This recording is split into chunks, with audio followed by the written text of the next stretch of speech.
গ্রাম শুধু দেখতেই সুন্দর। আমার মতে সামর্থ্য থাকলে কখনোই গ্রামে থাকা উচিত নয়। এখানে বেশিরভাগ মানুষ এতই টক্সিক যে তারা তাদের ব্যক্তিগত জীবন থেকে আপনার জীবন নিয়ে বেশি চিন্তিত। আপনার চুল বড় কেন? আপনি বোরকা পরেন না কেন?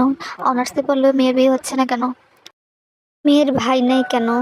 বয়স 25 পেরিয়ে গেলে এখনো জব হচ্ছে না কেন? আপনার ব্যাচমেট কেউ বিদেশে গিয়ে লাখ লাখ টাকা কামায়, আপনি এখনো পড়াশোনা করে কেন? এসব আজগুবি বিষয় নিয়ে তাদেরকে অনেক টেনশন দিচ্ছেন। মাঝে মাঝে দেখবেন আপনার নিজের ফ্যামিলিও যেসব বিষয় নিয়ে চিন্তিত নয়, অন্যান্য মানুষ এর থেকে বেশি চিন্তিত। গ্রামের টক্সিক বিষয়গুলোর আরেকটা বড় পার্ট হচ্ছে ঝগড়া।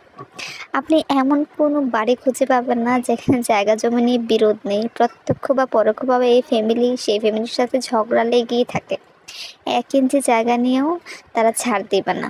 এই নিয়ে তাদের মারামারি, ফাটাকাপটি, অশ্লীল ভাষায় গালাগালি, মামলা মোকদ্দমা চলতেই থাকে।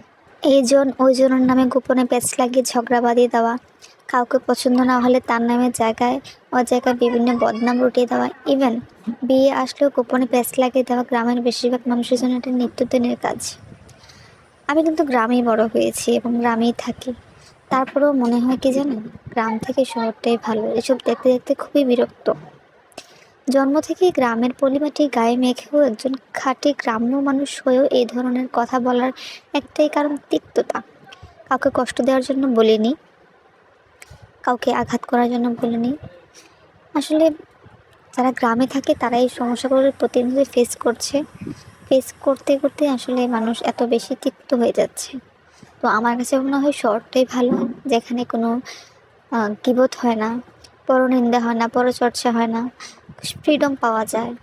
হ্যাঁ, বিয়ে আসলে ভাঙচি দেয় না। সেই লাইফটাই ভালো, সেই শহরটাই ভালো, সেই পরিবেশটা, সেই সামাজিকতাটাই ভালো।